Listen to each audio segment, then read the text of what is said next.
field. Indian Hill takes the lead in the first quarter, 6-0, with an excellent kickoff return by Dorian Magruder, and then to get in the end zone, it was Hunter Cure for 6. Extra point attempt by Nick Heidel. It's up and good. So it'll be a 7-0 game here with 10:19 left in the first quarter. Bob, the other thing that's impressive about this offense is right now Indian Hill has 3 receivers that are in the top 5 of the league in reception yards. In Heidel, Shaw, and Dawson Eichholz. Yeah, I think, Rob, you hit on a good point. This is not just a one-trick pony. Indian Hill does great on the ground, but like you just mentioned, 3 of the top 5 receivers in the CHL are Indian Hill. Yeah, Eichholz comes into this game with a little over 110 yards rushing a game and with a 63% pass completion rate, making him one of the best quarterbacks in the city this year. Again, he's got over 2,000 yards of offense to his name coming into this game. He's quickly on a path to probably break the single season record in Indian Hill. Well, Indian Hill's going to kick off now to Finneytown. So Nick Heidel's going to kick off, and deep for the Finneytown Wildcats is number 2. That's Brookins.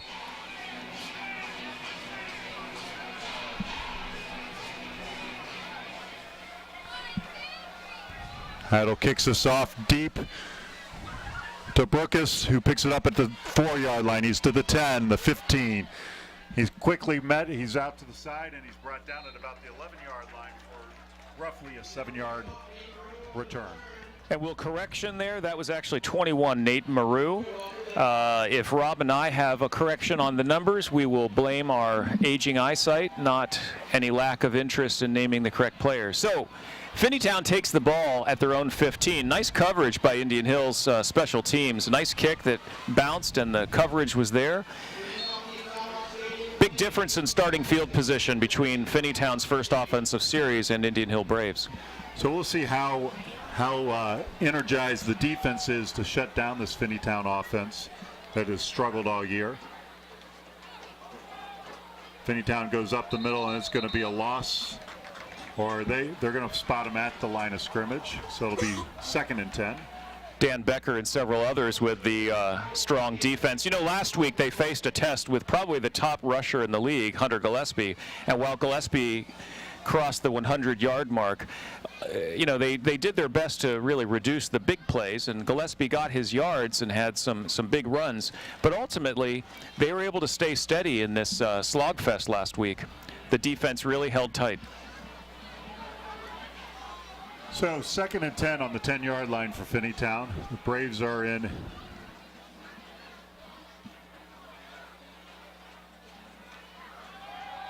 Rushing the passer, it's a completion to number 22, and he's quickly dropped for about a 5-yard gain, so it'll be 3rd and 5 at the 20-yard line for Dorian Magruder body slams the Finneytown wide receiver, so not only sparking the kickoff return, but also with a very loud statement on defense. And Indian Hill gets a favorable spot here. They're spotting the ball at the 19-yard line, so it'll be 3rd and 6 for Finneytown.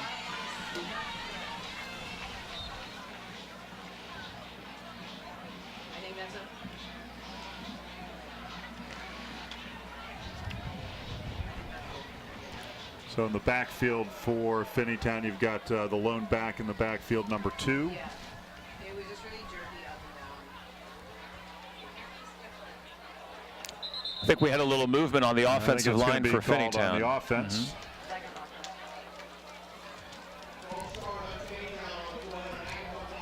So Rob, at quarterback for Finneytown, looks like we'll have the senior Perez Rankin taking the snap. And wide right, number 7, Delshawn Watson, who has some height. Magruder is on him on the right side for the offense, but the handoff's up the middle, not much there, met immediately by the defensive line of Indian Hill. And they're going to spot that for about a 1-yard loss, so it'll be 4th and 12 for Finneytown bringing out their punt unit. So fine tackle by Grant Gottdiner. Nowhere to go for Finneytown. And back to receive the punt is number 3, Nick Heidel, and number 1, Dorian McGruder.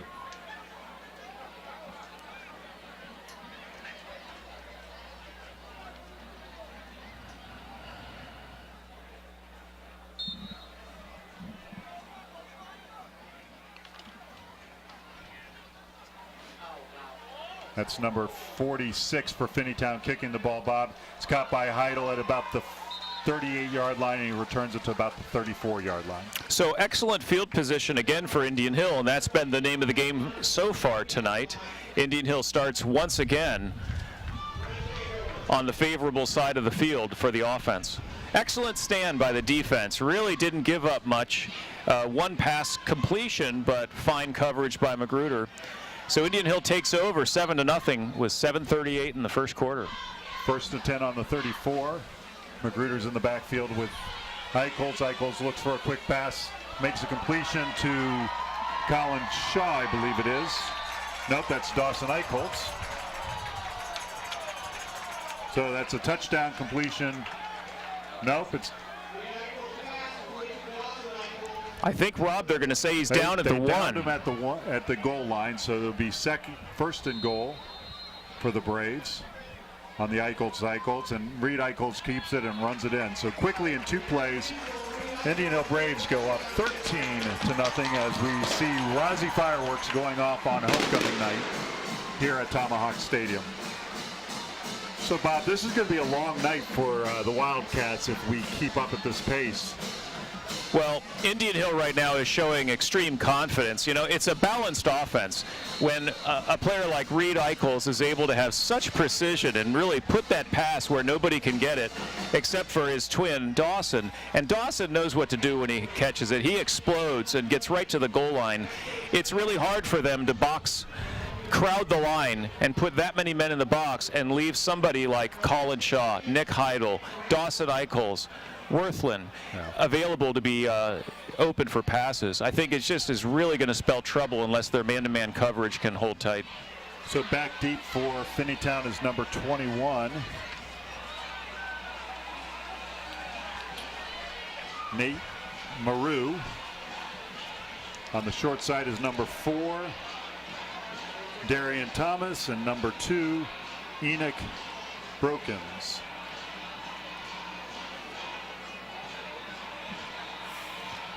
Kicking off for the Braves will be Nick Heidel. Bob, the impressive thing about the Indian Hill offense is, like you said, Eichholz, who can run the ball and pass the ball efficiently. But more importantly, if they cover the run, they're covering a Magruder, they're covering a Harcure. If they don't cover the pass, they're leaving a Heidel, a Shaw, and an Eichholz wide open. So it's very difficult to put a defense in that can cover those type of assets that this Brave offense has. Absolutely, this year. and what we've also talked about is the lack of big mistakes by Indian Hill's offense thus far. Heidel's going to kick this one away. Nope, this has got a good Indian Hill bounce. He's going to pick it up at the 5, and he breaks 2 tackles. He's up the sideline with nobody there, and he just gets knocked out by his own man, and he loses his temper as his own player brings him off to the sideline and tells him to chill out. Well, actually, the Finneytown runner there, which was Nate Maru, avoided absolute disaster at the 4-yard line, was able to make some positive yards and gets it out to maybe the 16, 17-yard line. Indian Hill almost had them down around the 5. There is a flag on the field. There's a block in the back on Finneytown at the 9-yard line. This ball is going to be brought back to the 5-yard line. Well, Finneytown's not catching any breaks tonight, but this will make it tough to be backed up inside their 5. So early in this game with 7:14 left, we've already seen Finneytown's running back, number 21, get a little frustrated because he did a great job of eluding 2 big tackles that would have been for negative yardages on the return. Got it up past the 20-yard line, and it's a quarterback keeper, and he's dropped it about the 3-yard line.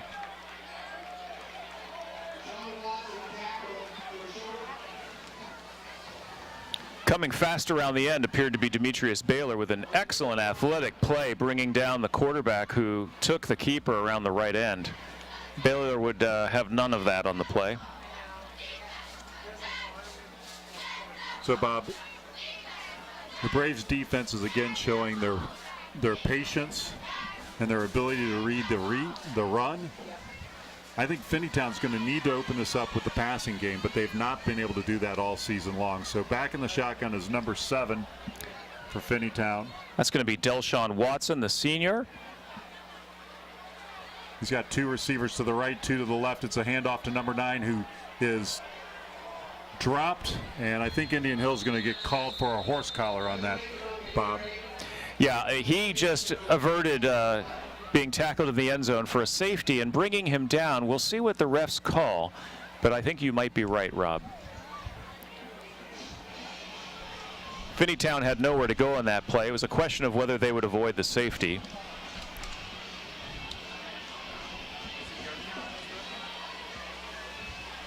So that's going to be an automatic first down for Finneytown as they bring that ball out to the 16-yard line and move the chains.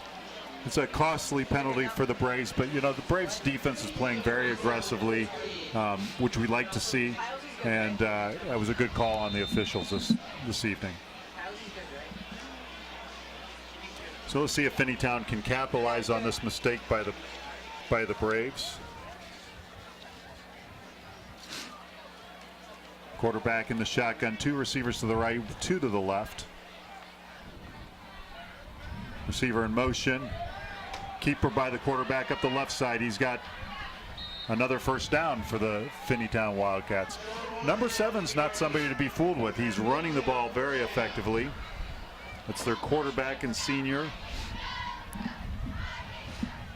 I think, Rob, they may have just strategically made the move to go to a Wildcat type of offense, and they put the speedy, usual wide receiver, the senior, back at quarterback. Like you said, we've been looking to see if they will air it out, but I think they're going to try to ride the legs of senior Delshawn Watson. Back in shotgun again is Watson. 2 men in motion at the same time. And there's a flag on the play. He's got another 5-yard carry. This ball's coming back. Too many men in the backfield. That'll be a 5-yard penalty on Finneytown.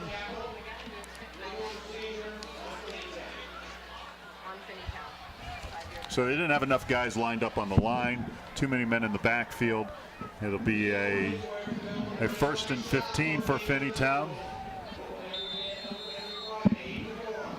One of the things we've seen, Rob, from the Indian Hill defense is the occasional penetration into the backfield by the defensive line.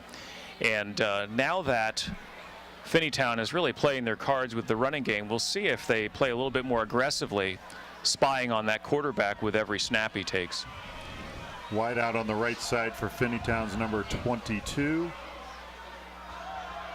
Corey Young, not to be mistaken for one of my sons. And that ball is almost complete, but broken up by number 1, Hunter Cure. Dorian Magruder on the breakup, the incomplete pass.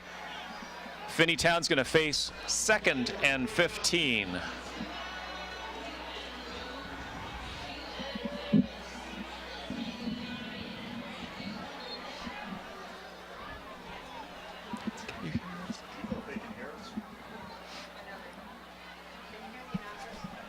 Once again, the Wildcats line up in shotgun position. Number 7, Delshawn Watson, looking for the call from the sideline. And I think we have a timeout for Finneytown. So, Rob, we talked about some of the offensive leaders. Let's also talk about defense. You know, we've seen from the defensive standpoint, Dan Becker has really had some of the higher scores in terms of number of tackles in each game, but his defensive backfield has played very well. And one of the league leaders in interceptions is Colin Shaw, who's come in and made some very big plays this year. We'll see Nick Heidel on defense as well. And we've already called Dorian Magruder's name, breaking up a couple passes and with tackles. We've had some defensive pressures, and we certainly are looking to see if we can get some quarterback sacks from our defensive line as well. Well, it was a very interesting offense that our carry had thrown in there. He actually had Magruder out in a receiver position on the left side as a lone receiver to the left, with three receivers, Shaw, Eichholz, and Heidel to the right. Let's see if they mix it up a little before they line back up, or if they're going to go with the same formation.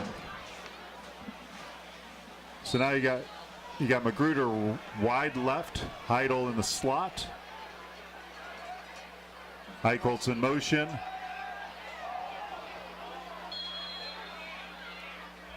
We'll see if they call that a complete or incomplete. Big pressure on the play from both Dan Becker and others. I think they're going to call that a completed pass. It still brings up third down. Bob, I need to apologize. I was calling the Indian Hill Braves for offense. I'm so used to seeing them on offense tonight. Well, hopefully we'll see them a little bit more on offense. But right now it brings up third down. Indian Hill's defense is looking to hold Finneytown on this series. But he's got wingman right, two wide right, and a man in motion coming the opposite way. Snap is fumbled. Sure tackling by the defensive line. And it'll be about 4th and 6 for the Finneytown Wildcats as the Braves defense stops them once again. Blake Hyde making a nice sure tackle there along the left There is sideline. a flag on the field. And our carry is going to accept the penalty. And I think we're going to get a repeat of the third down. I think it was another illegal block to the back. So this is going to make it third and looks like about 16 to go.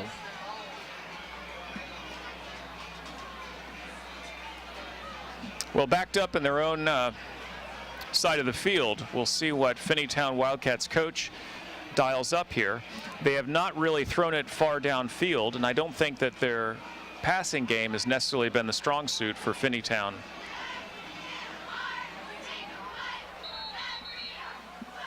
Offense and defense are trying to get set, and again there's another timeout called. That'll be Finneytown's second timeout of the half.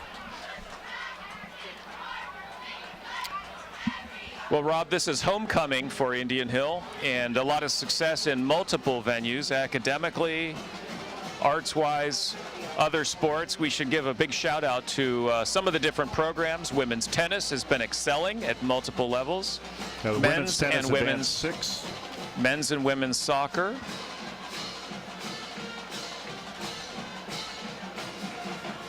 And I know the students are all looking forward to celebrating with their homecoming weekend. And Indian Hills Public School Foundation and alumni welcome alumni from the Braves Marching Band. And several alumni members who are beloved by the Indian Hill family being honored tonight. Namely Steve Strider, who has a long history here with Indian Hill in multiple involvements. Everybody here enjoying cheering on the Braves, who face on defense 3rd and long, looking to make something big happen, looking for a turnover.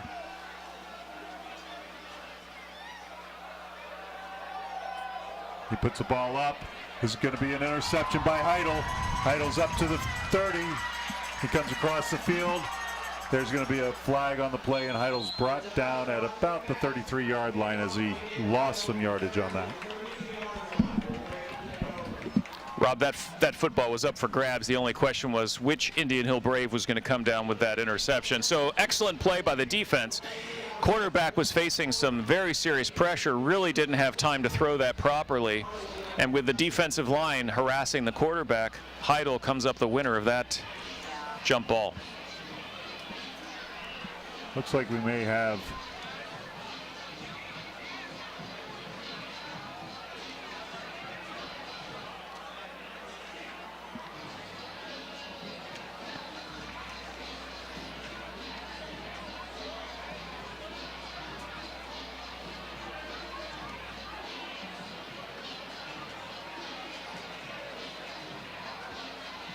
So they call a block in the back on Indian Hill.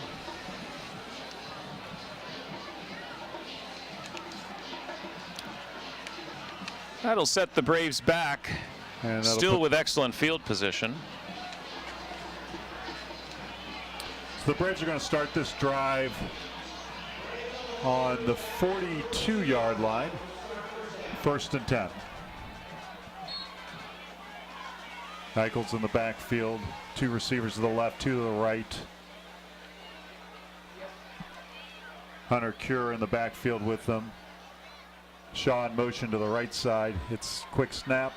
Eichels with a quick pass out to Heidel, who breaks the tackle. Heidel's going to go into the end zone if he keeps running. And they're going to spot him down at about the 1-yard line, Bob. Well, fine pass by Reed Eichels. Really puts the ball on the money in stride. And, you know, Ben Worthland made a fantastic block downfield. Really kept on that play and gave Heidel some extra yardage. Very nice execution. Sean Heidel to the left. Eichels with the snap. It's to Hunter Cure up the middle for a touchdown. It'll be 20-0 the Braves with 2:53 left in the first quarter. And the Rozzy fireworks again.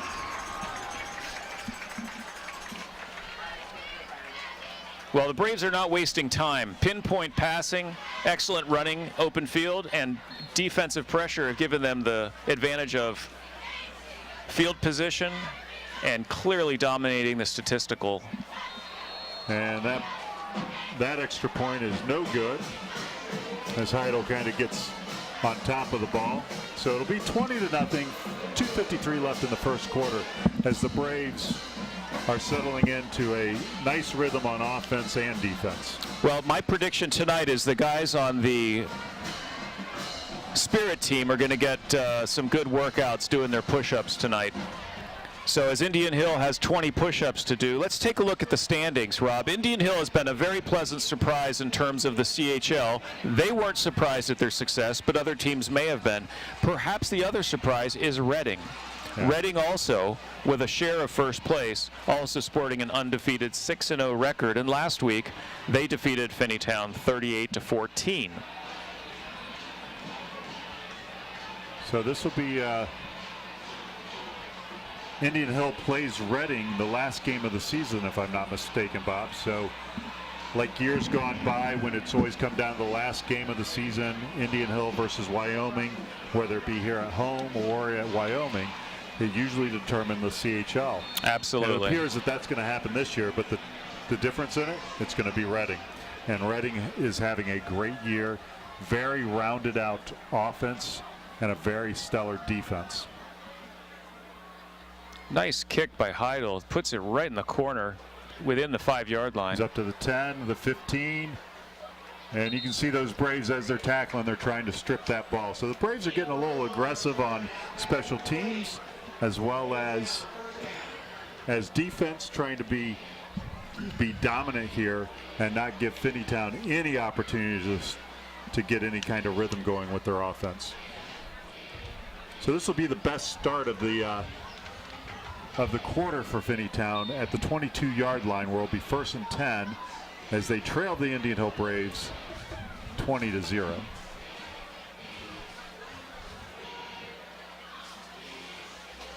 It'll be interesting to see if they continue to try that rollout wildcat run with the receiver that they've been having take the snaps.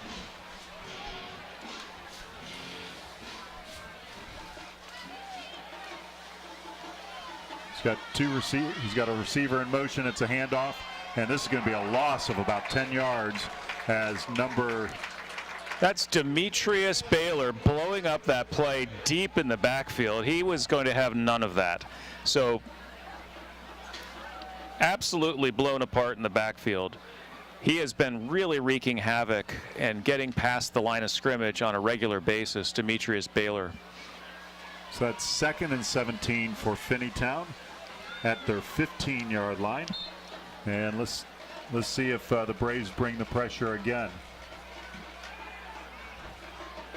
Now, we haven't seen, like you said, Bob, a whole lot of airplay here by Finneytown. They're sticking to the ground. The one play that they did go to the air was a wobbly pass up the middle that was almost it was intercepted by Heidel, but was almost intercepted by Shaw on a short snap to the quarterback.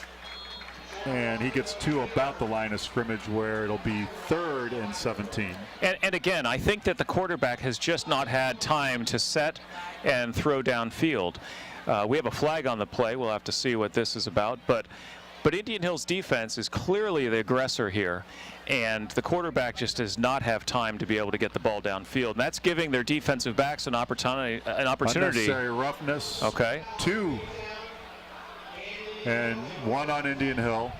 Unsportsmanlike on both teams. They'll offset each other, so it'll be 3rd down and 17.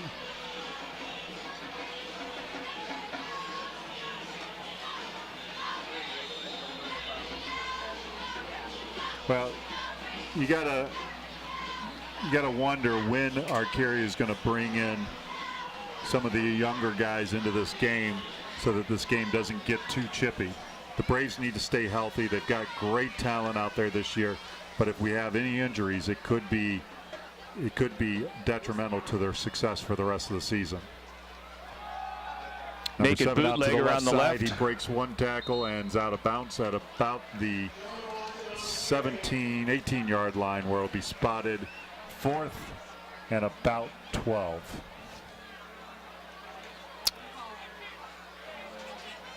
We expect that should bring out the kicking team. Heidel's going to be at about the 50-yard line to receive this punt, while Magruder is at the 40-yard line for the short punt.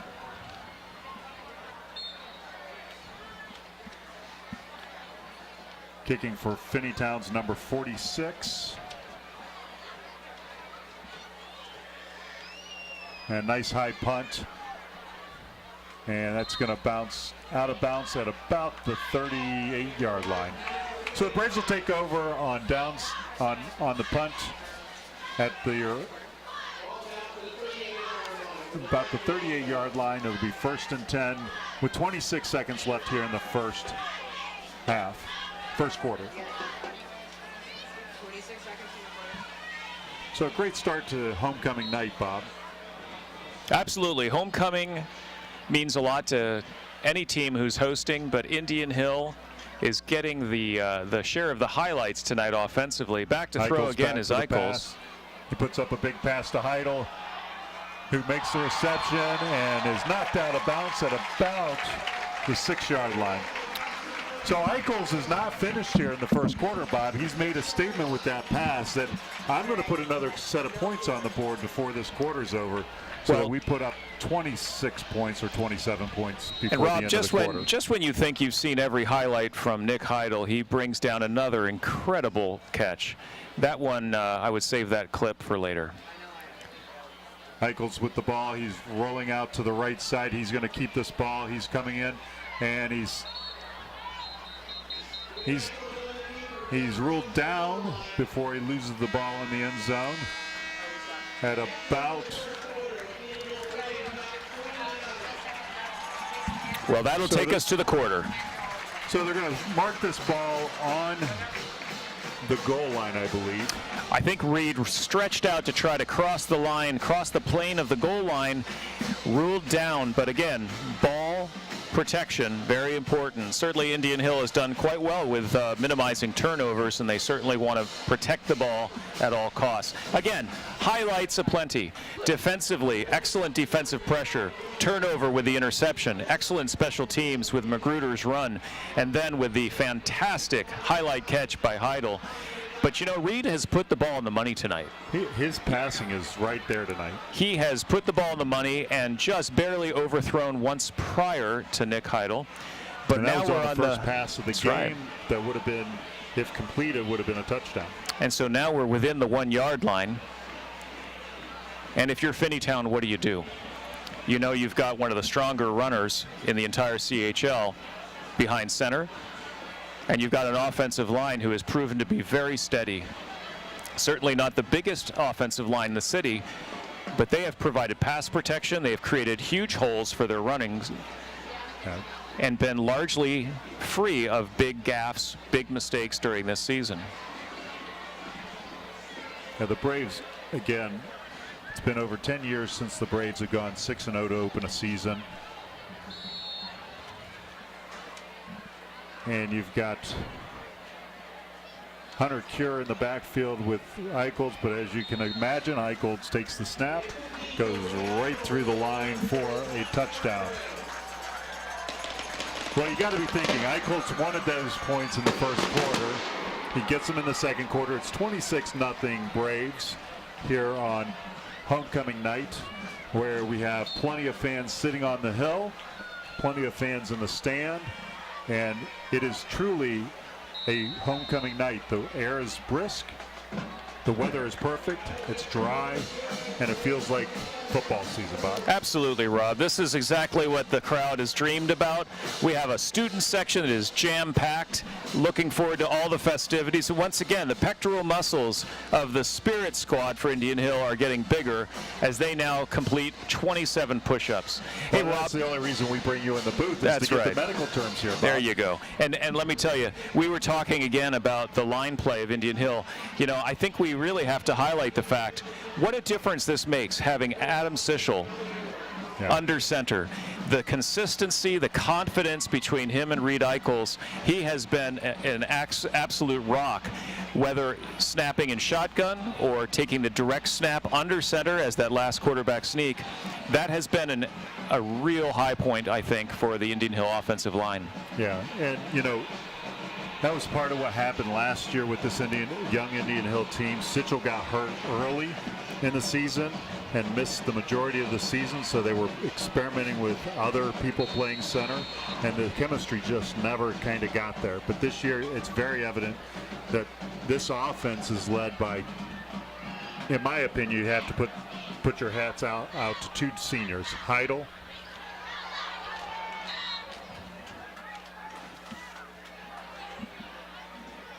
have to put your hats out to Heidel and Sichel, who are kind of anchoring that offense. Heidel as a wide receiver who's very potent, very capable of making spectacular catches, but the heartbeat of that offensive line is Sichel. No question about it. Without him, I don't know that Eichholz puts up the numbers that he puts up.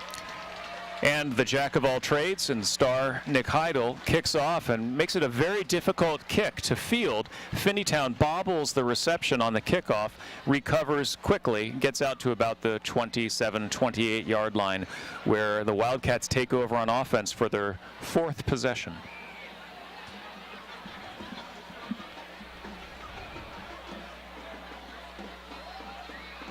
Receiver in motion. And it's a pass as the quarterback is hit, and that ball is just,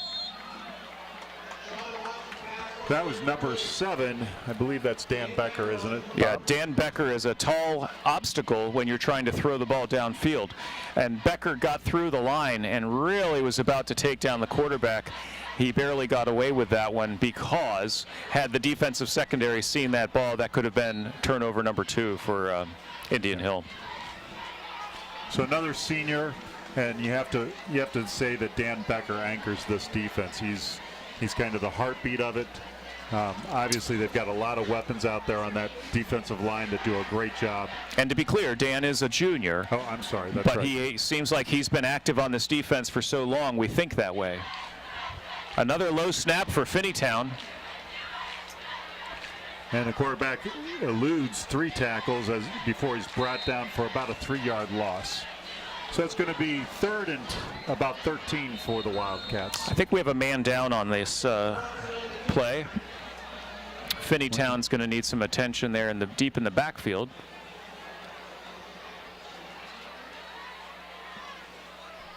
Bob, we never like seeing players down on the field, but he took a pretty big hit trying to make a block for that run.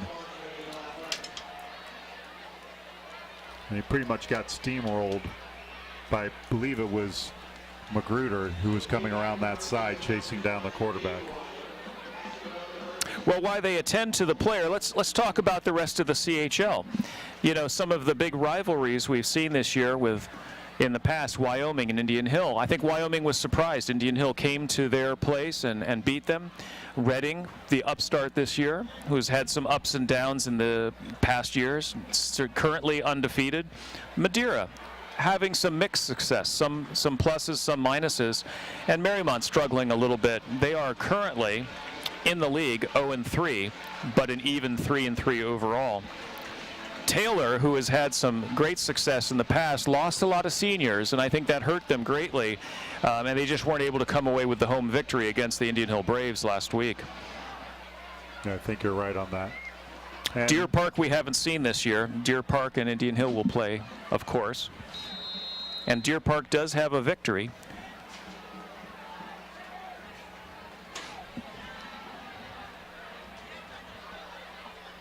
Great. And that's going to be a false start on the offense. As you could see, the Braves were ready to rush a 5-man rush.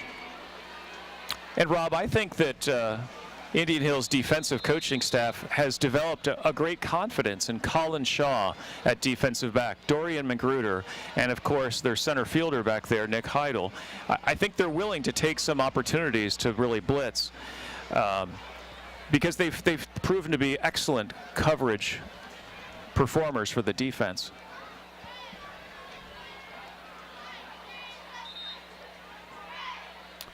Finneytown's going to take their last time out of the half.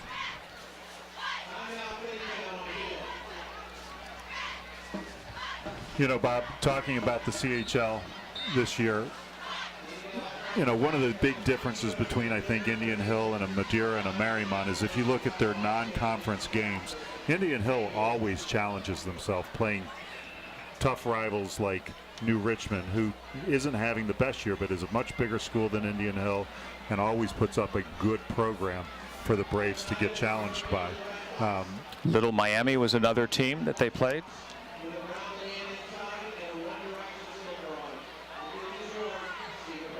So as we have 10:49 left here in the half, Bob, the Braves are looking strong both offensively and defensively. You would expect that against a team like Finneytown this year.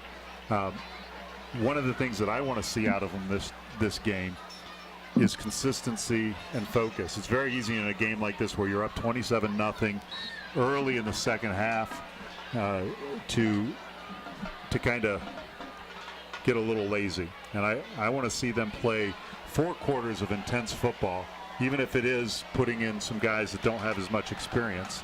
I'm more worried about watching the intensity tonight. As Finneytown gets a completion, and it'll be 4th and about 9. Catch made by Brookins on the play. He gets some positive yardage, but not nearly enough for the first down. I guess that brings up approximately 3rd and 9 for Finneytown. Looks like they're bringing out their punter again. So Heidel back again at about the 39, 40-yard line. Magruder's going to be at about the 49-yard line for the Braves, as Finneytown is punting from their own 28-yard line.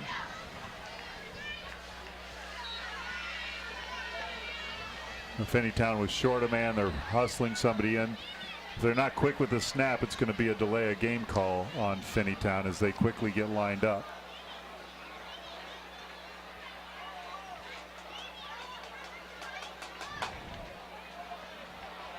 And that's going to be a short punt out of bounds at about the 40. They're going to mark it at the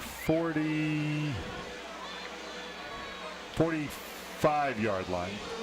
So once again, the theme of field position comes back to haunt the Wildcats. Indian Hill takes over in favorable territory, and they're lined up and ready to go.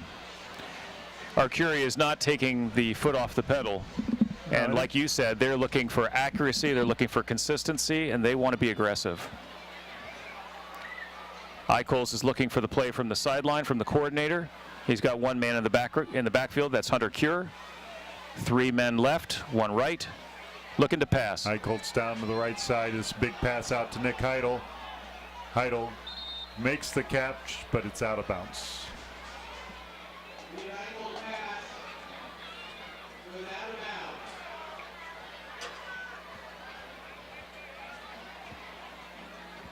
So, Bob, I think it's important for the Braves to play 4 full quarters of intense football, even if they put their younger guys in, because that's something that the Braves have always notoriously had problems with. They get to the fourth quarter, they kind of get lax, and they allow people back into the game easily. Taylor was a good example. They I think, went in there with a little too much confidence, though Taylor is a good team. That game should have been a lot bigger spread. And we don't want to write off the fact that it was rainy, it was soggy, but the Braves have to be able to deal with that in any given Friday night. There was a chance of rain tonight as well. So far, excellent conditions for homecoming night as we face 3rd and long for Indian Hill.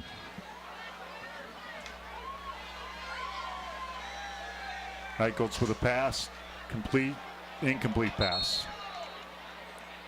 So it's going to be the first time the Braves are 4th and long tonight. We'll see what Arcuri does. I don't know that he's going to punt necessarily.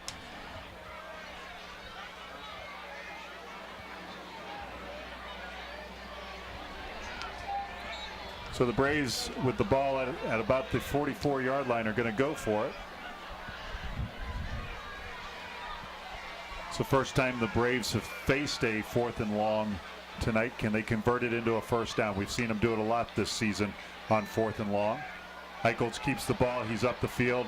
He's met, and it's going to depend on the spot. It looks like they're going to spot it just past the 35-yard line, moving the chains, giving them the first down. So that's an Eichholz keep up the middle for a first down.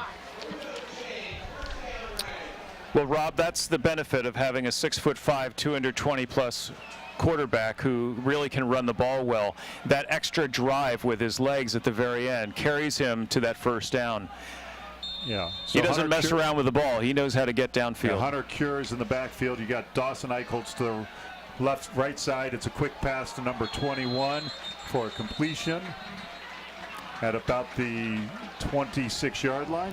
Reed was hit as he threw that ball, stayed tall in the pocket, and threw a nice bullet to the sideline to Worthland. And it looks like it's going to come back. Okay. So we got a hold on the Braves, so it'll be first and 20. Let's not take away a fine catch there on the sideline. He's tapping his toes on the sideline before falling out of bounds. So is none other than Ben Worthland. Yeah, Ben Worthland has had some real nice catches. He's been the surprise catches. receiver for the Braves this year. When Heidel's covered, when Shaw's covered, he's been there to make the great pass. He's in motion this time to the left side as Eichholz takes the pass. Quick shot. Screen out to Dawson, who breaks through the defense and is going to take it all the way up on afterburners for another touchdown for the Braves. So that was an Eichholz. That was an Eichholz to Eichholz for 6 by number 6. Excellent play calling by the Indian Hill coaching staff. Really caught Finneytown unawares on the short side of the field, finding a seam. Excellent downfield blocking by his fellow wide receivers. And then nobody was going to catch Dawson as he outran the entire Finneytown Wildcat team. So I like the fact that Indian Hill's going for it like it matters. And more importantly, that was a great test of their offensive prowess. They were 4th and long. Eichholz runs it for a first down. They get a holding penalty on a great pass to Worthland that gets called back for a 1st and 20, and he makes a short screen pass as opposed to going for a deep ball to the left side. And Dawson Eichholz, after catch, makes a great run up the field for about 35 yards for the touchdown. I think Indian Hill's making a statement. Some of this is made by the players with their outstanding performance tonight. Some of it's made by the coaching staff. Aggressive football. Yeah. Not going to let their foot off the pedal at all. You know who we haven't seen a lot of tonight? Nick Garrick. Another excellent runner. He's also one of the top rushers in the CHL for Indian Hill, and we haven't seen him tonight.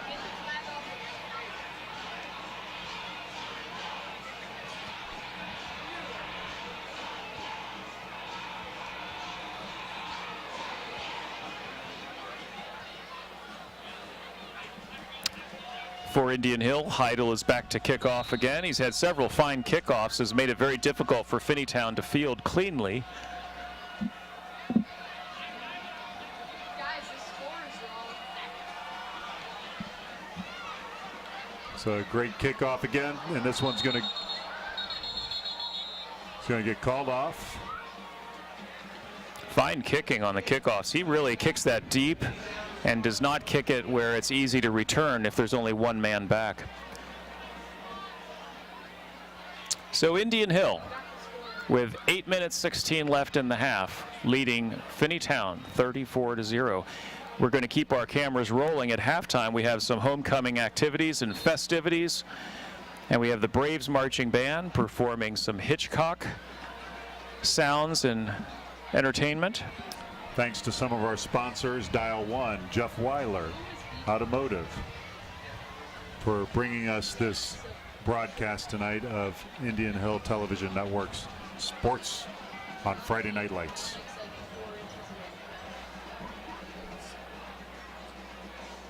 So Finneytown 1st and 10 at their own 20. It's a quick pitch out to number 2, who's met in the backfield for about a 4-yard loss before it's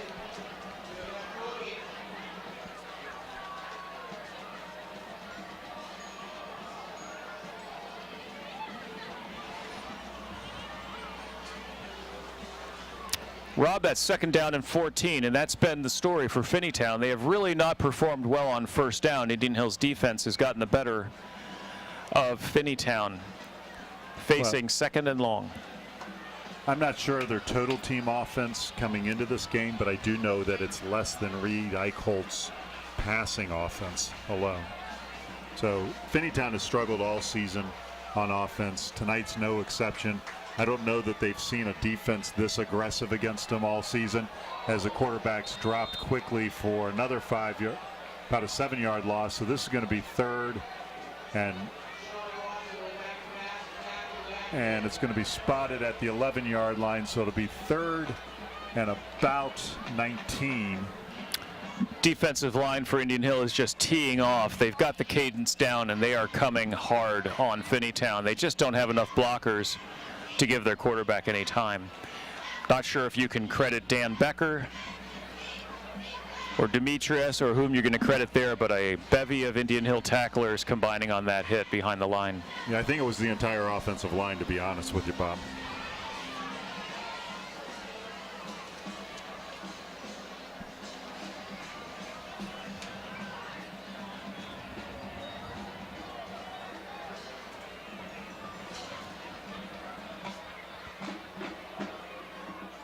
Finneytown trying to get the jump, and again another loss of yardage on that by the Braves defense getting back there. Wildcats have been having a difficult time handling the snap, Rob. Several low snaps, and that time, and that tackle was by Bastian in the backfield. Excellent job by the defense once again. Brings up 4th and 20.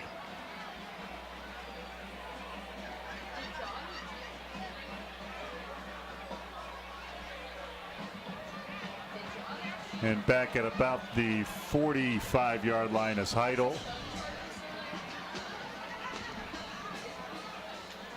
Finneytown's been having a hard time with their punt unit. They're always very, very close to delay of game calls here as they quickly get their 11th man out on the field.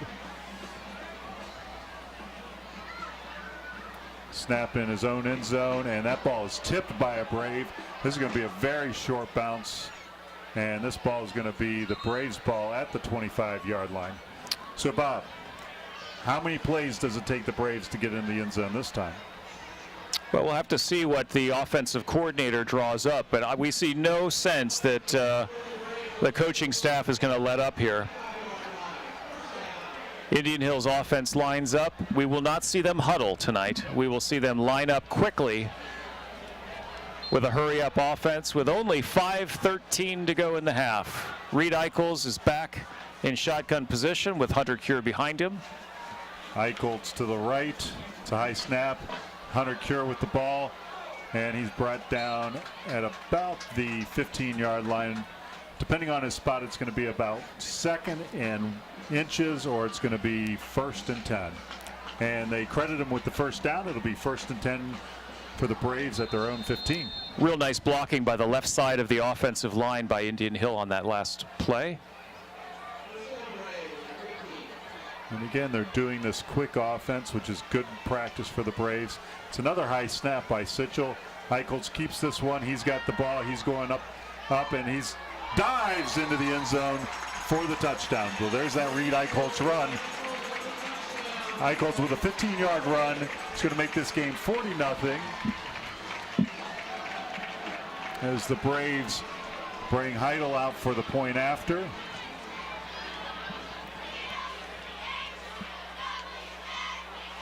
Well, Rob, we'll have to see what they decide to do from a personnel standpoint, given a 40-0 lead. As much as it's exciting to see a run to score with that success, I'm not sure for the rest of this game the coaching staff's going to want to see Reed diving through defenders. No, and I'm going to make a prediction that Arcuri and the coaching staff are going to continue to keep a bulk of their starters in there on offense. On defense, I think we're going to start seeing a change up a little bit to get some of these younger players. But I think come the second half, we're going to see a completely different team out there, and they're going to take the opportunity to give some kids some opportunities to learn how to play intense football. Absolutely. Fine job by the offensive line, both quarters so far in this game.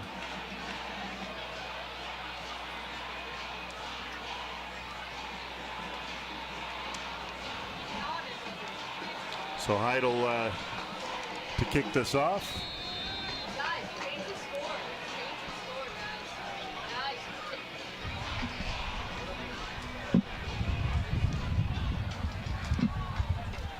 And Heidel's kick is a low squib.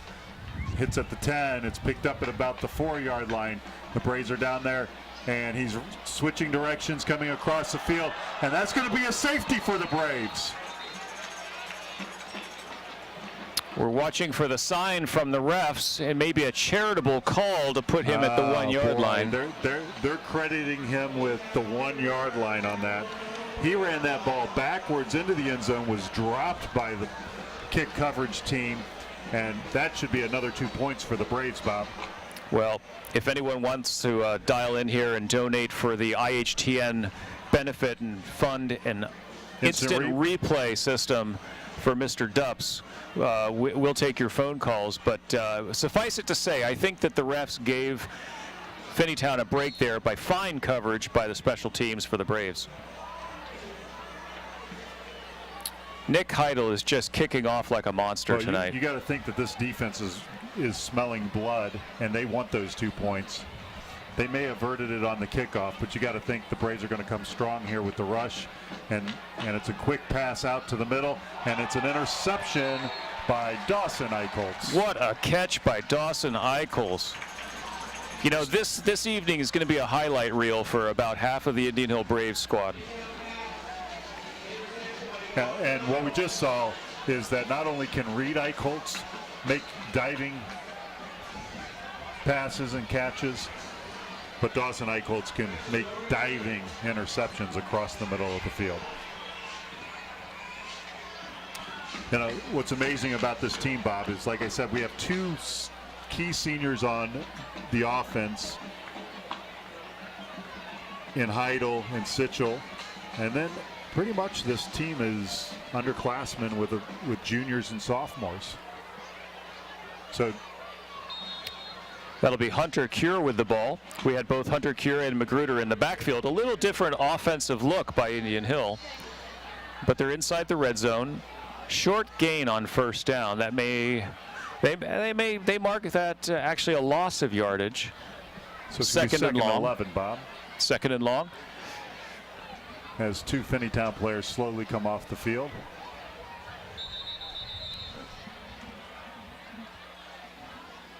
Officials timeout as there's an injury on the far sideline. Well, Rob, let's take a moment to talk about the coaching staff, which has really brought the squad for the Braves together. And, of course, the head coach, Tony Arcuri, really forming a great camaraderie and a sense of football community, doing extremely well this season, of course. In only his second year here at Indian Hill, but it needs to be noted that Arcuri has taught here at Indian Hill for, I think, 14 years now. Fine English teacher within the system.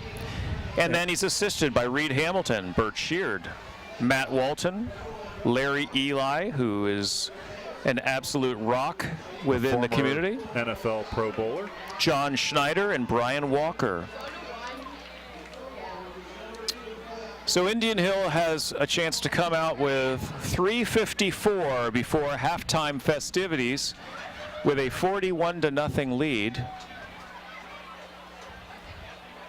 You know, Arcuri has a history of coming into programs that have struggled and turning them around. Several years ago, Arcuri became the head coach at Madeira, and Madeira went on a 2 or 3 year run in the CHL of being the team to beat. And it's good to have him here now as the Braves head coach. Eichel's looking to make a pass in the end zone. That's going to be, I think they're going to rule it an incomplete pass out of bounds. Just a little deep as Dawson Eichholz dives for that ball.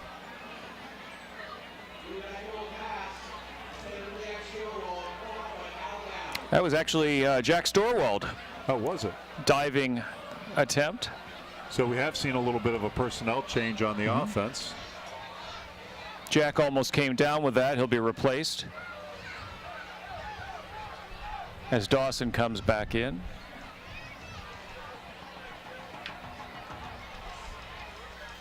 Eicholz the other way and just overthrown to the left side, intended for Colin Shaw.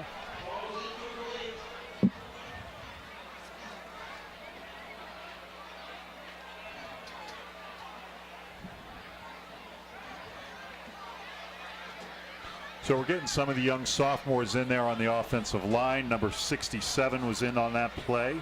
I believe that is Eric Person, better known as Porkchop. No, that was Jason Clark.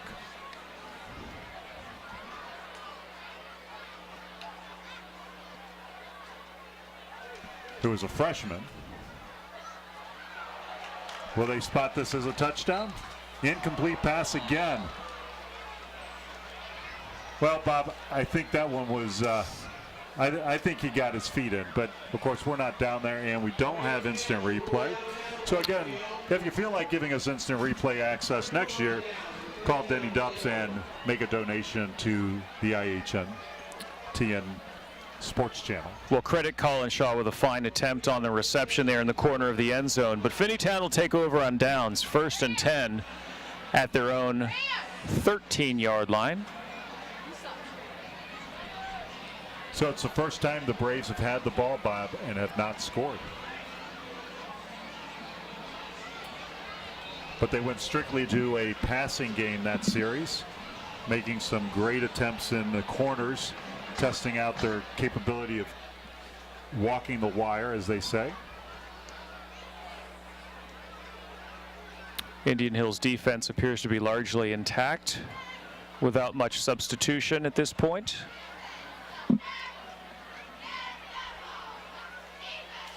Rolling right is Finneytown's quarterback, who almost intercepted again. So you got to think that Finneytown has been intercepted twice, had 3 balls knocked down. For Hyde had the ball in his hand and almost made the one-handed grab on that play.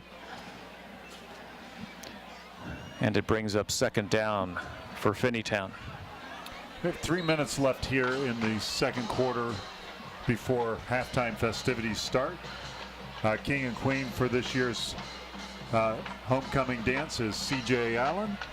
And I missed the name on the Queen, but CJ is the king. When we see it scroll past again, we'll let you know.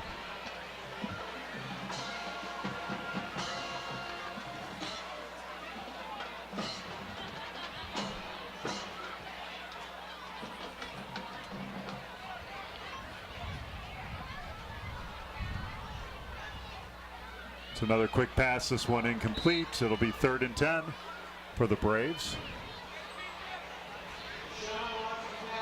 You know, one of the great things about this community, Bob, is not only do they support football, but they support things like the Indian Hill Television Network that allows you and I to play sports broadcasters, but really the power behind this network are the students who run the cameras and run the control panels and make sure that everything works correctly so that you and I can pretend like we're on ESPN.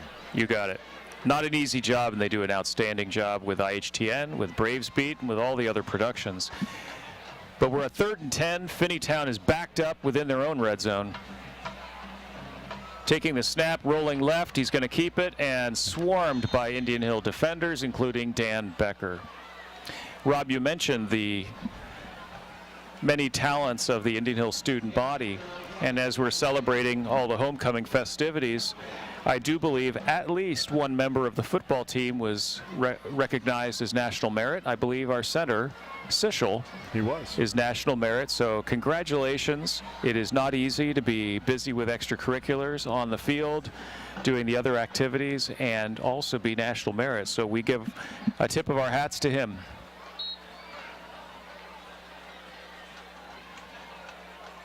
And if I'm not mistaken, I believe he also earned his Eagle Scout last year.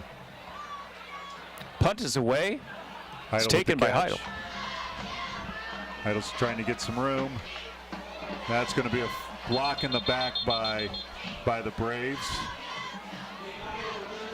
That was Mr. Sturwall's going to get the flag on that. That's going to be a fairly substantial penalty, putting the Braves back somewhere around the 37 or 40-yard line.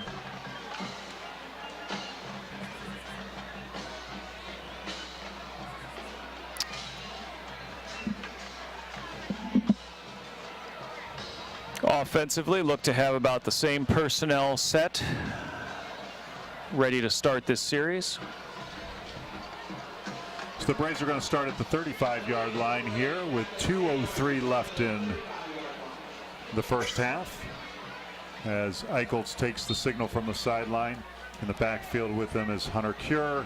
Two receivers to the left, one to the right is Dawson Eicholtz, and he looks quickly to Eicholtz, and that pass is going to be incomplete as it bounces off the turf.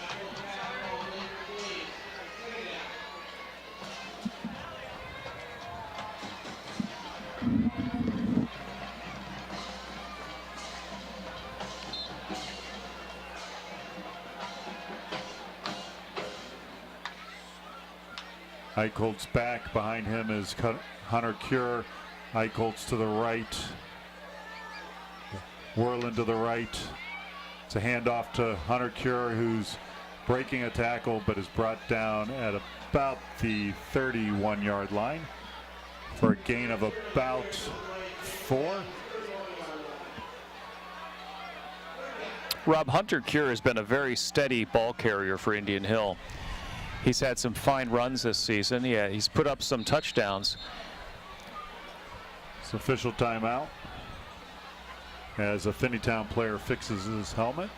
But from the backfield, you know, Reed Eicholtz has really tallied the most amount of yardage. But you mentioned before, Garrett, Hunter Cure, some very, very strong runs from the backfield. This is a pass-heavy offense. Yeah. And when you look at this offense and you look at the weapons from Eicholtz as he draws Finneytown off sides, moving the chains, it'll be 3rd and about 1. So what I was saying, Bob, is when you look at the weapons and you look at who's out there, you've got Eicholtz, Shaw, Magruder, Heidel, Hunter Cure. Those guys all come back.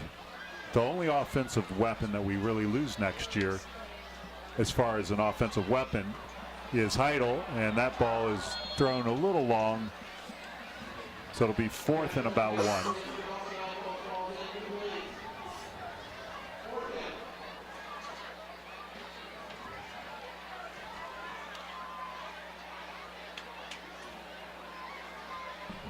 That was Nick Garrick will also, I believe, be graduating That's right. this Nick coming also. season. He's had a fine season already as well. So you got to wonder why we haven't seen a lot of Nick Garrick out there yet.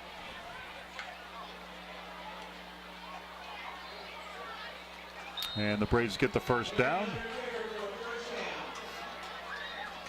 As we were saying before, Hunter Cure has come up with some very, very dependable, strong runs. He knew where the sticks were, gets the first down, and the Braves are marching with 39 seconds left in the half.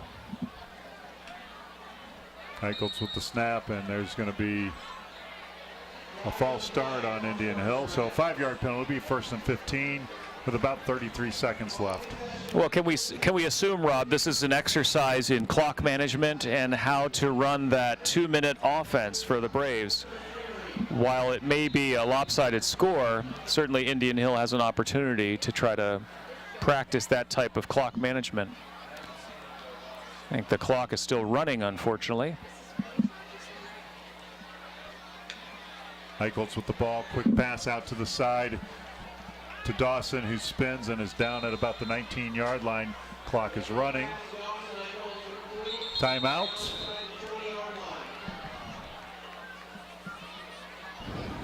So the Braves are going for one more play here.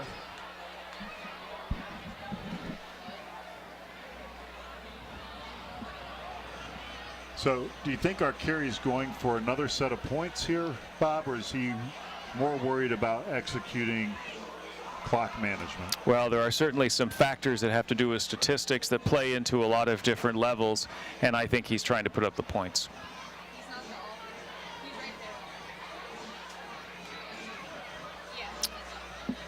And the Braves are trying to burnish their resume for postseason. And a lot of people don't understand that, Bob, but you know, it's not only your record, but it's your opponent's records. It's how you beat your opponents. And even though this game is, you know, 41-0, the Braves can't afford to let up yet. If they allow Finneytown to come back, it would be a negative mark on their Harbin rating. And Arcuri wants to make sure that this game is a positive on that rating, because that's what truly determines your seeding in the playoff system.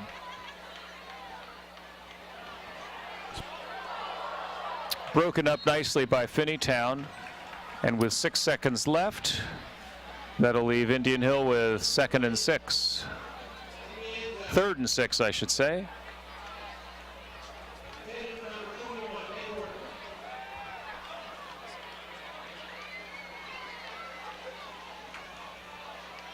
And Mr. Worland's going to come out of the off the field after that, a little shooken up, as was the Finneytown player that ran into him. Replacing him is Bosworth at wide receiver. It looks like Indian Hill is going to have one more shot at the end zone, Rob.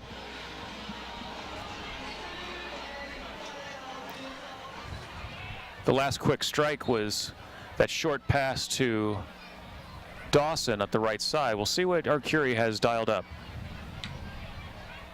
Looking downfield is Reed.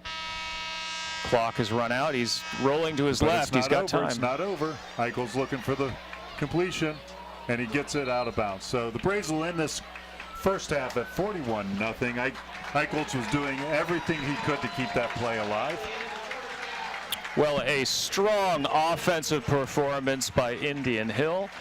We will have an opportunity at homecoming to honor many of our students. And we have to remember, Bob, that every single one of our scoring drives were set up by the fabulous play of our defense, who gave us great field position every single time. And special teams as well, for sure. So the Braves go into the locker room 41-0. I'm Rob Young with Bob Rhodes here on homecoming night from the IHTN Sports Channel on Friday Night Lights. And we'll see you at the third. Do stay tuned for the second half, but also don't miss out on the opportunity to see the Braves students recognized, and then the Braves marching band as well.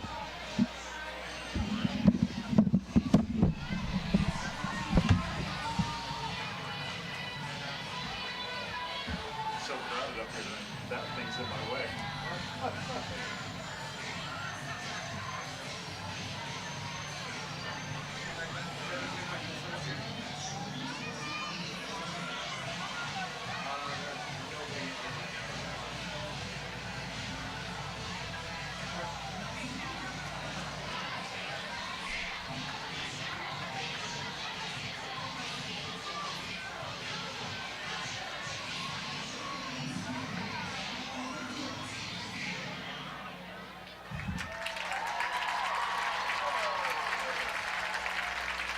Good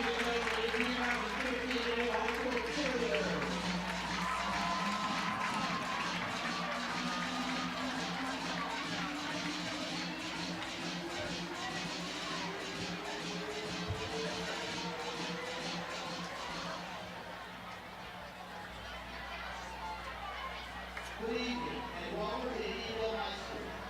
Dr. Shelton, principal, and we're excited to recognize 15 young people for their academic accomplishments tonight.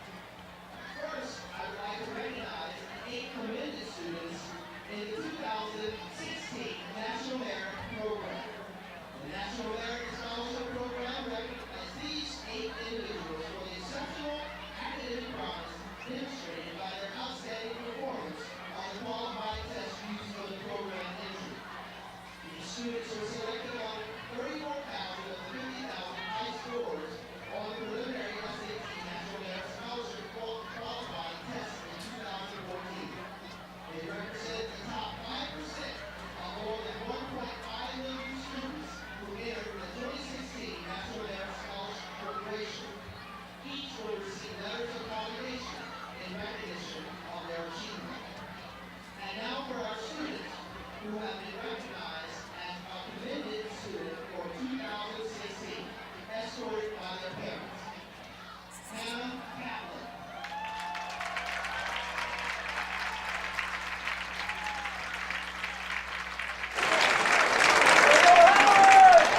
Brian Lewis.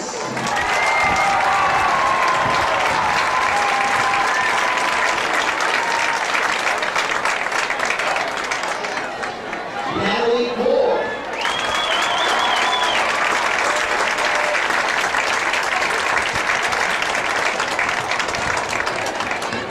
Lorenzo Sasaki.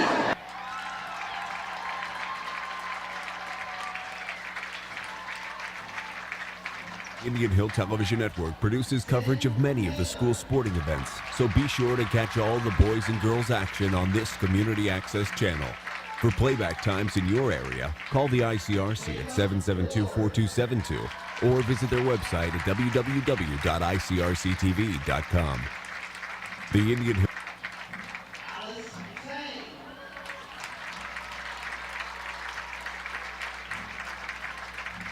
Unfortunately, Jacob Young was unable to be here with us tonight. He is on a college visit. 16,000 students were designated as National Merit semifinalists. We have 7 semifinalists tonight, and these students are Catherine Burnett,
times you want to go back on? And we can't hear them. They can hear us. So you got to tell us when he wants to go back on. So ask him what time he wants us to go back on there. What time do you want the announcers to go back on?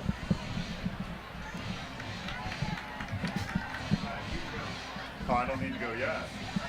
You got 3 minutes to go there. Tell them let's go on air with 30 seconds left on the clock. Let's go on air with 30 seconds left on the clock.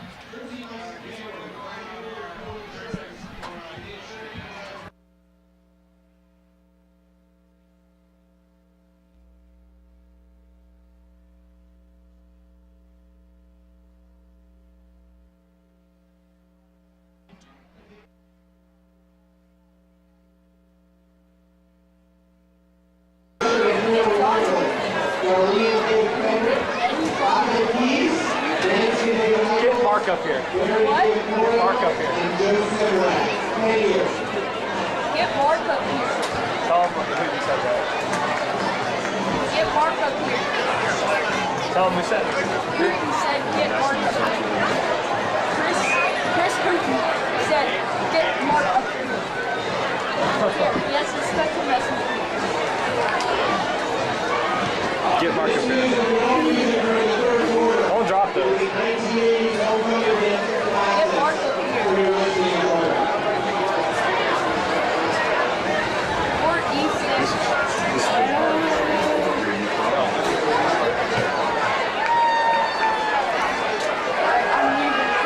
I'm leaving close to him. What? Guys, tell me when to go on.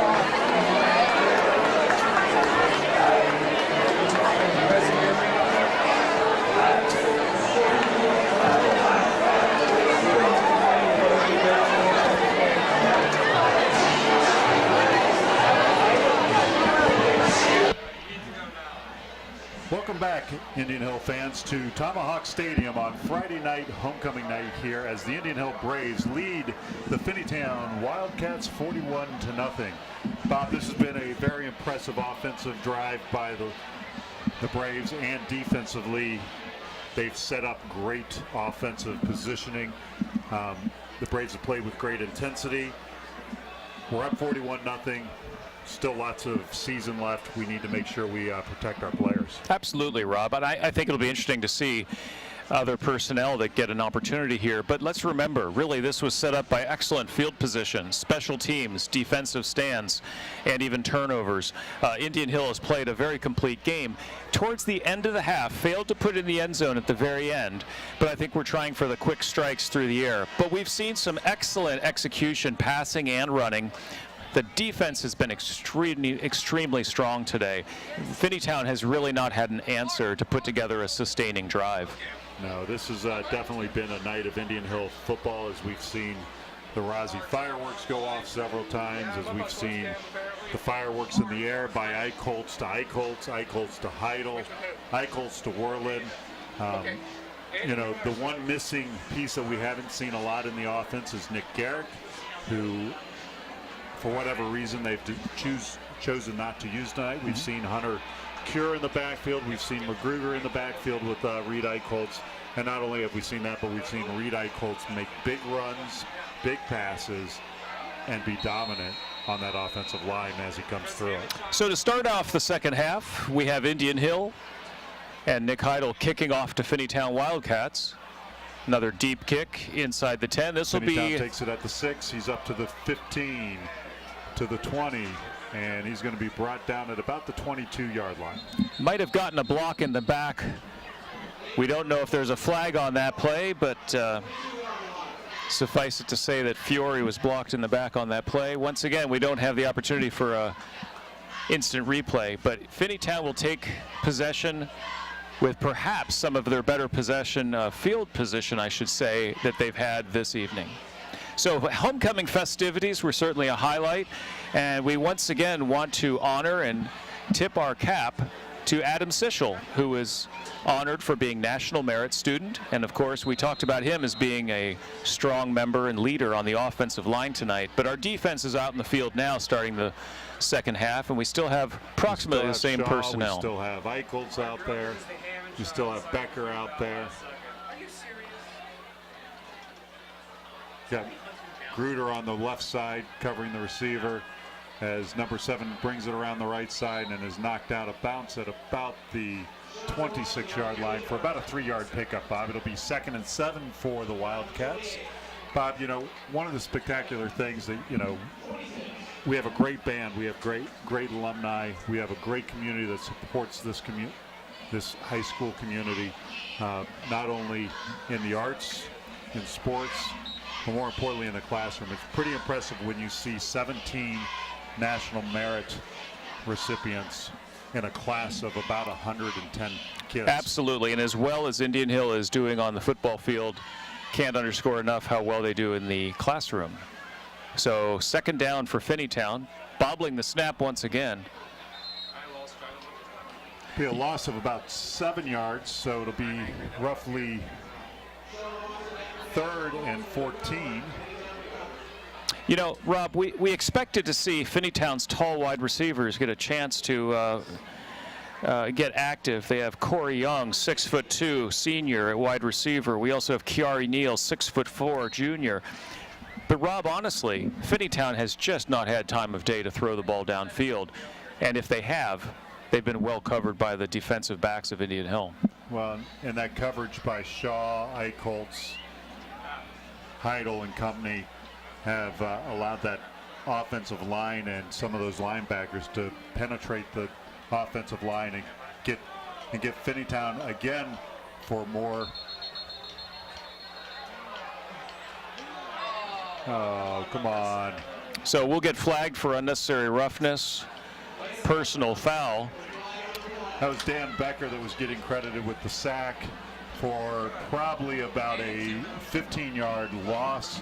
That flag will cause probably all 15 of those yards to come off, and it will be 4th. Well, that may make it a first down.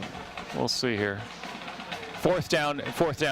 They're not going to give a first down on that play. That'll be a personal foul, but 4th down. I think that'll be a penalty from the spot of the foul. Is that correct? Correct. Okay.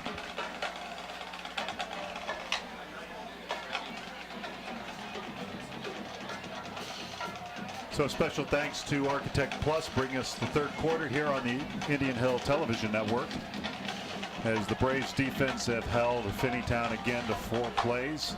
It's 4th and about 11, and it looks like the Braves are going to be bringing everybody back to the punter.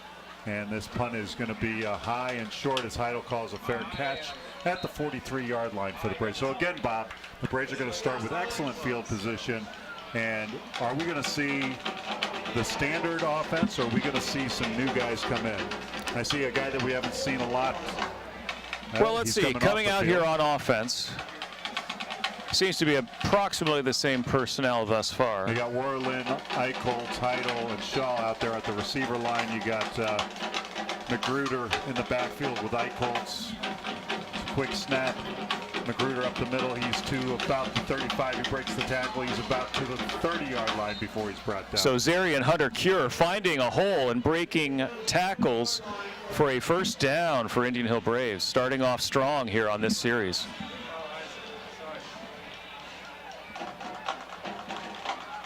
So again, that's been part of the impressiveness of this offense all season long. Is it, not only is it Reed Eichholz with an accurate arm, the ability to run the ball, but he's got backs in the backfield like Hunter Cure and Garrick, and then he's got receivers like Worlin in motion, and it's a fake handoff to Worlin and a handoff to Magruder, who fumbles the ball, and it's going to be.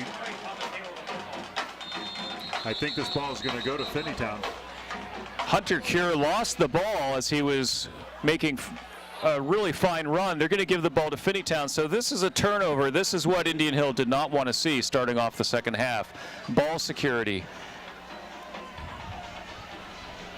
That'll So- bring the defense back on the field. Defense is back on the field. The first turnover for the Braves tonight on a fumble by Hunter Cure. And Finneytown will take over the ball on the 21-yard line, 1st and 10. 6:56 left here in the third quarter.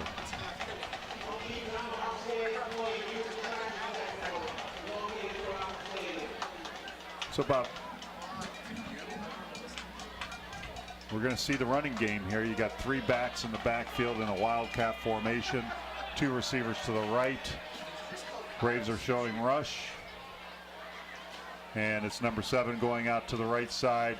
And as he turns the corner and gets about 2 yards on the carry, it'll be 2nd and 7. 7 or 8.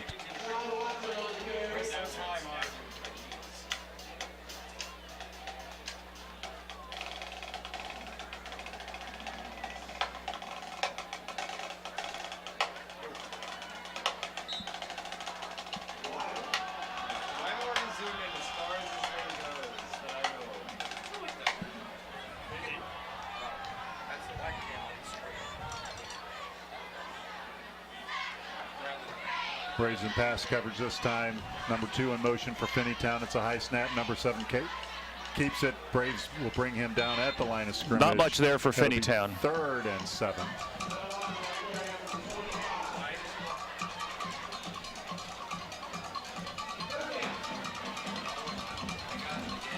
So Bob, the one thing I've noticed with this Finneytown offense is I'm not sure they actually have a true quarterback in there. Number 7 is listed as a defensive back and wide receiver. He's been taking the snaps all night. Very quick, very fast when he gets around the corner. But every time he's tried to pass the ball, it's been a disaster for Finneytown.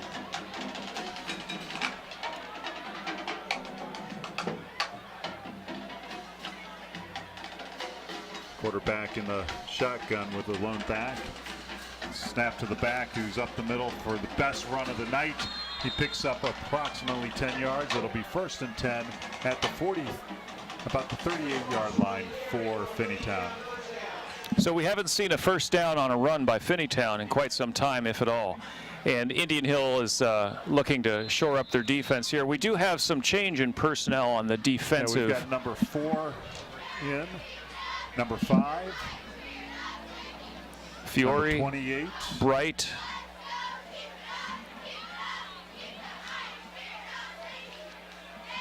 Little movement on the offensive line, I believe. Let's see if we can run through the personnel that Indian Hill has out on the field. On the near side, number 5, Michael Bright, lining up at defensive back. On the defensive line, we have Anthony Artis. We also have Nick Saba on the line. Far left side is Marco Fiore, a sophomore. Another offsides on Indian Hill this time.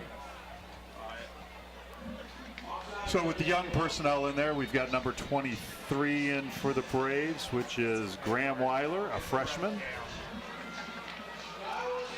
So the Braves here in the second half, late in the third quarter, have decided to go with a very young defense in there. You've got number 55 out on the line for the 55 Braves. is going to be Anthony Artis, and 56, Nick Saba.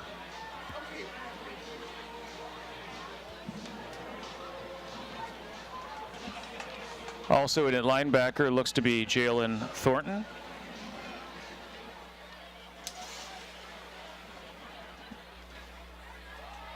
Run up the middle. And Stop. stopped it for about a 1-yard gain. So it'll be 2nd and 9.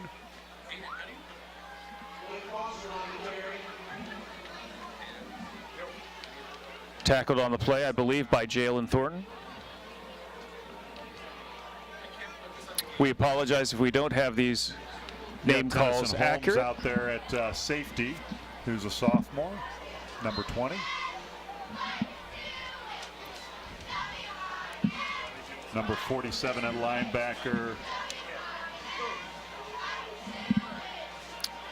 We may have to update our roster on a couple of these players. That brings up 2nd and about 8. It's a fumble in the backfield. The Braves are in there trying to stop him. He's coming up. He's broken a couple tackles, and he dives back to the line of scrimmage. It'll be 3rd and 8.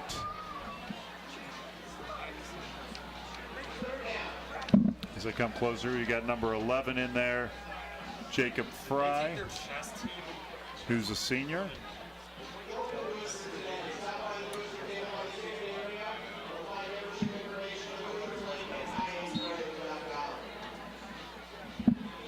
You got Joseph Oakes out there, that's a freshman, also number 19, playing linebacker. Joe Oakes is the son of Pat Oakes, a UC alumni and football player. Hand up the middle, and he breaks free for a first down to about the 49-yard line. So the Finneytown Wildcats will move the chain again here with 1:20 left in the 3rd quarter, as the Braves defense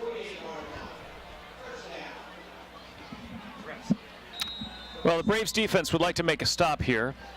We have some of the younger members in junior varsity getting their opportunity, but they want to show as tough of a defensive stand as their teammates. Tackle on the last play by Oakes.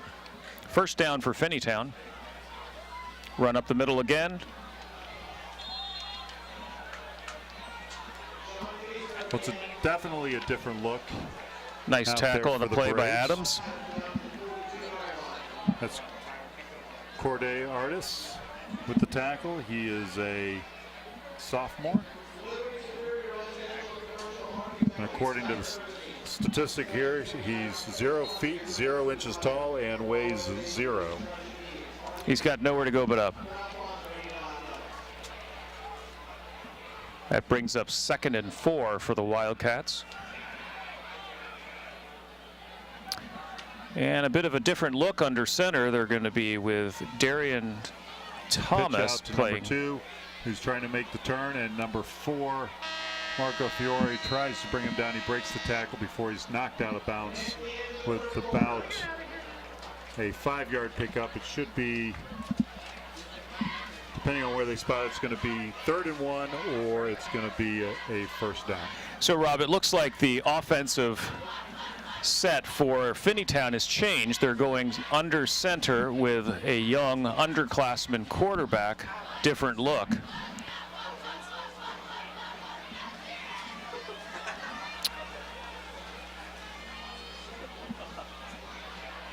So suffice it to say, some personal changes for the Wildcats as well in the second half.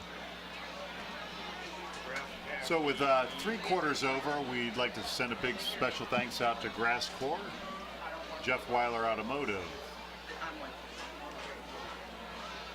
All right, Ace is taking over on Coast Guard. Dial 1 Security. All right, boys, it's time. Architect Plus.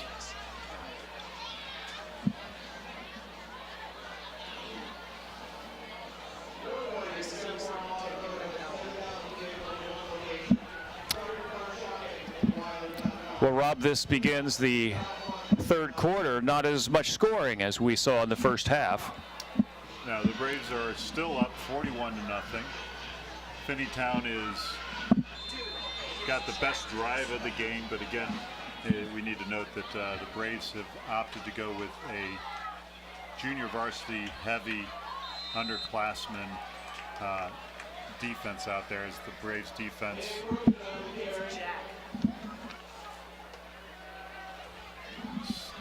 stop them. It'll be 2nd and 10.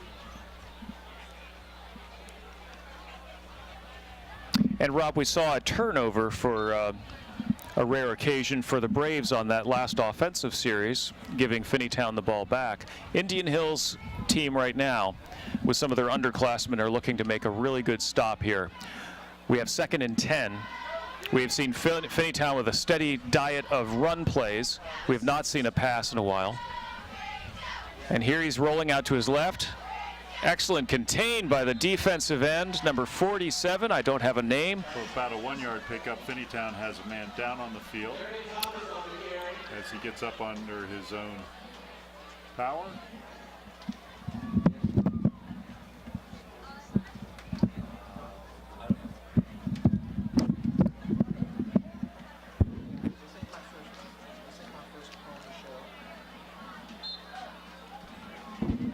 Braves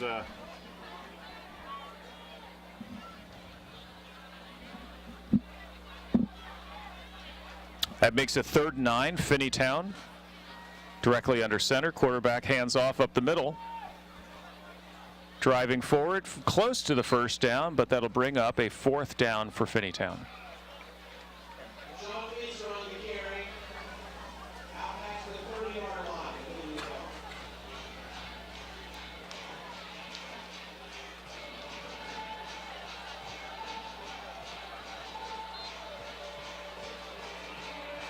So it'll be 4th and 2. The Wildcats are going to call a timeout here. Timeout, Wildcats. As we take a short break from the action.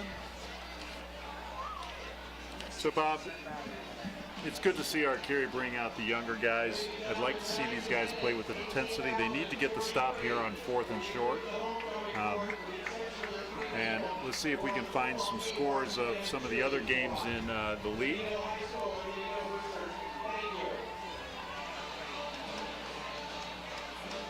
We know how Mariemont's doing tonight.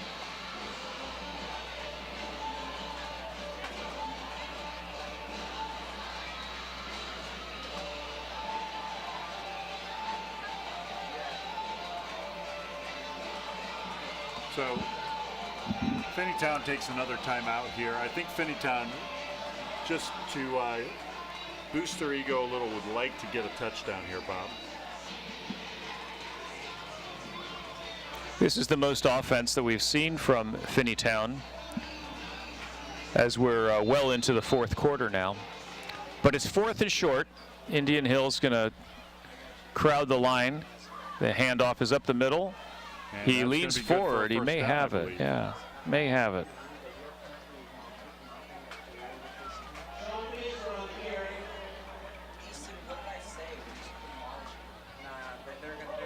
So Bob, going into the last part of this season where the Braves will be 7-0, the opponents that they're going to need to watch out for obviously are Reading, the last game of the season. We have Deer Park yet to play, and we have Madeira. I think the 2 biggest challenges that they're going to face are going to be Madeira and Reading. The Braves have everything they need to win those 2 games, but they have to go in it with the attitude that they are the underdog. Yeah, we'll try to get some scores here in the 4th quarter if we have a chance. But at this point in time, we have a short gain for Finneytown. Clock continues to run in our 4th quarter. It's 2nd down and approximately 8.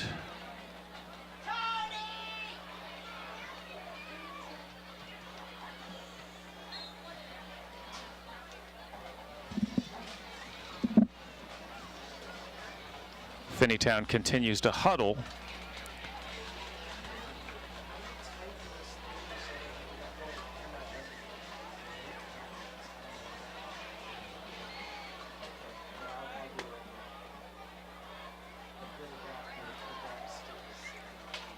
Finneytown goes up the middle again and gets stopped short for about a 1-yard gain.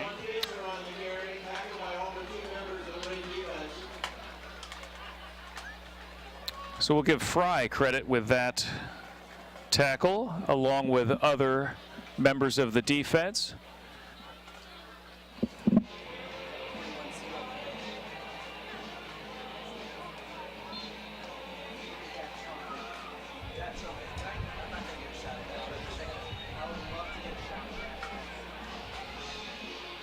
Third down. Indian Hill is trying to stop this Finneytown final quarter drive. They're on their 25-yard line. Bob, Fairfield is leading Lakota East in the 3rd quarter, 13-0. It's a big GMC rivalry. LaSalle and St. X are tied up at 14-14 in the 3rd quarter. So 4th down, Indian Hill is going to try to make a defensive stand here. Under 7 minutes left in the game. underclassmen for Indian Hill are making a tough go of it for Finneytown's offense here. Some strong defensive line play in the last couple runs.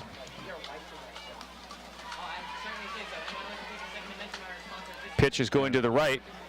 Breaks one tackle. I don't think he'll get it. So the Braves are going to take over the ball here at about their own 20-yard line on downs. It'll be Braves 1st and 10 at the 20. Nice job by the Indian Hill defense.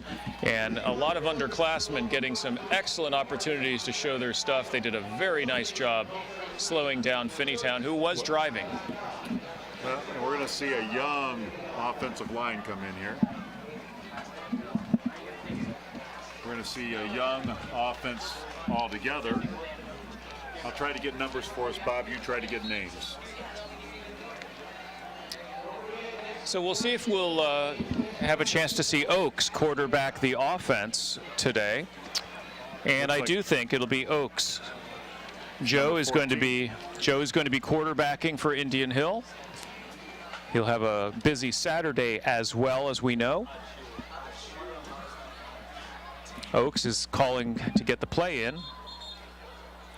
And timeout, Indian Hill.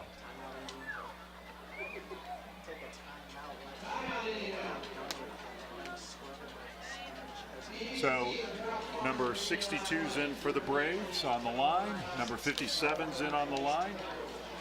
So you have... That would be Andrew Clark and Joe Peters. And I believe Nick Saba is on the offensive line. 75. That'd be Joe Semrad.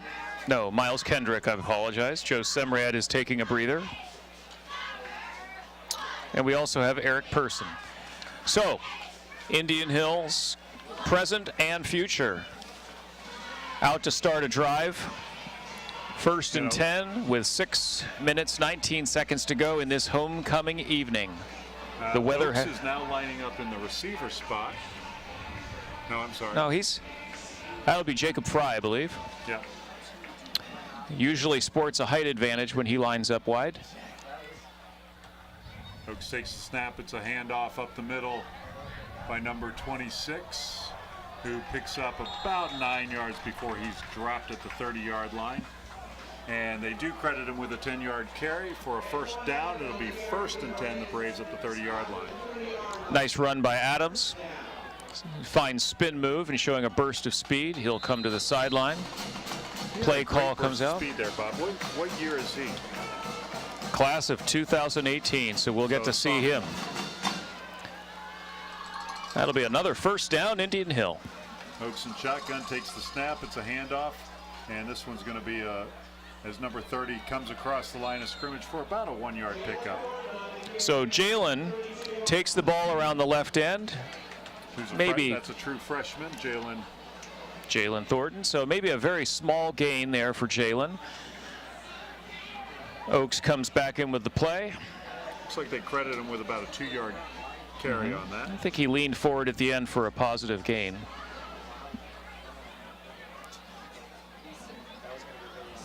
So you know what's fun about watching these young guys play? You can kind of see and Joe Oaks throws a screen pass out to number 11. It's a little high and incomplete. It's intended for Jacob Fry. What's nice about having these guys out here, it's getting them varsity experience and allowing them to work on getting their intensity up and putting some of their nerves to the side, Bob. Absolutely, and moreover, these kids have worked hard. They've played hard. It's good to have them on homecoming night out there under the lights. Oaks in the shotgun, a screen pass out to the right, and he hits his receiver who drops the ball. That's going to be a forward pass, so that'll be 4th down.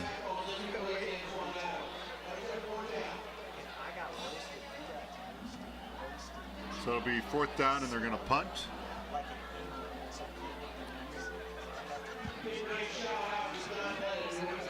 And Fiore's going to punt this ball. Looks like Fiore's got a problem with his left hand. It looks like he's got a broken hand or a wrist, and is still out there playing, Bob. As he gets the kickoff, and it's takes a good Indian Hill bounce. It hits a Finneytown player. And Indian Hill will keep this ball with the best. Bob, the most yardage they've gotten is off of a punt. Well, I'll tell you what, give Fiore some credit there for having the presence of mind to recover that snap and then get that ball away. And then the Indian Hill special teams coverage downfield were alert. They saw it struck the Finneytown player, and we got the ball back. So back out is Oaks to quarterback deep past midfield. We're at about the 42-yard line. Oaks with the snap, back in the shotgun. He's alone, he's scrambling, he's switching directions. He's going to throw the ball. It'll be incomplete.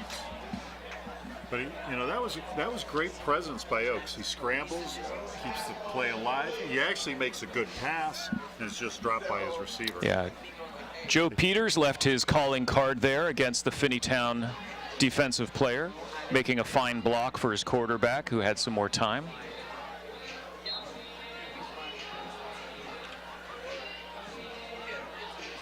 So it's 2nd and 10 for the young quarterback in the shotgun, Joe Oaks, as he takes the snap, looking to pass again. He's by himself. He gets it out this time to his receiver, who's to the 25 and knocked out of bounds at the 24-yard line. Nice catch and run by Jalen Thornton. We have a late flag on the field, Rob.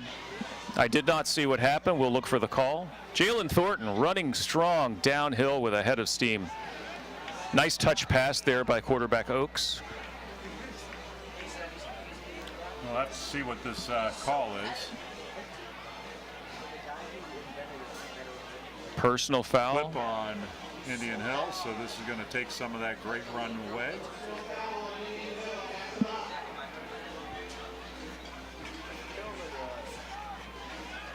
And that's going to be it's going to make it 3rd and about 2nd and 6. I'm sorry.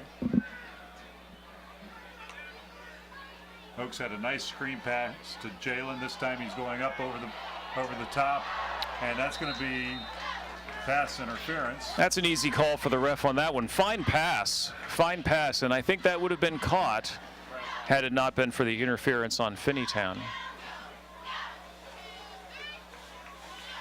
Oaks has a strong arm, Rob. He can get the ball downfield.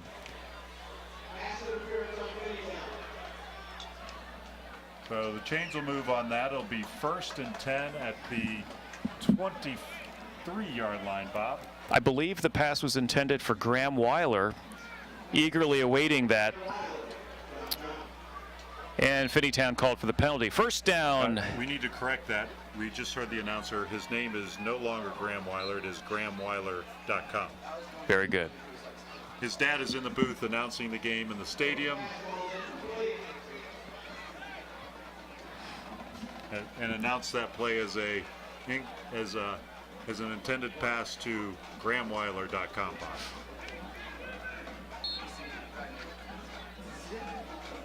Give Dave every opportunity to get his marketing out there. So Oaks has 2nd and 10. He hands off going around the right side. Some running room for Indian Hill. Short gain. About a 4-yard pickup.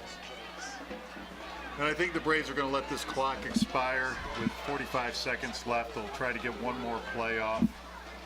Finneytown's not going to use a timeout. I don't think Indian Hill's going to use a timeout. So this game will end 41-0. Tennyson Holmes with the last run, but we'll get one playoff actually, Rob. I think Oaks wants a touchdown as he gets a great block for his runner. And it'll be a 1st down Braves, but the clock is going to continue to run with the score 41-0, and that will be the end of the game for the Braves. 41-0 here on homecoming night. We should see Razi fireworks going off here any second now as the Braves go 7-0 to open the 2015 football season. So let's give a great thanks to our Indian Hill Television Network crew, executive producer Dennis Dupps, director Justin Berger, graphics John Osterhus, camera operators Kyle McSorley, Easton Phillips. Bradley Winker, Luke Hammond, Aiden McDunn, Austin Geyer. Fine job by everybody. Enjoy your homecoming evening, and we'll see you next time. For Rob Young, I'm Bob Rode, and special thanks to Steve Ginn. So we're out of here tonight on homecoming night with a 41-0 win. Be brave out there, guys.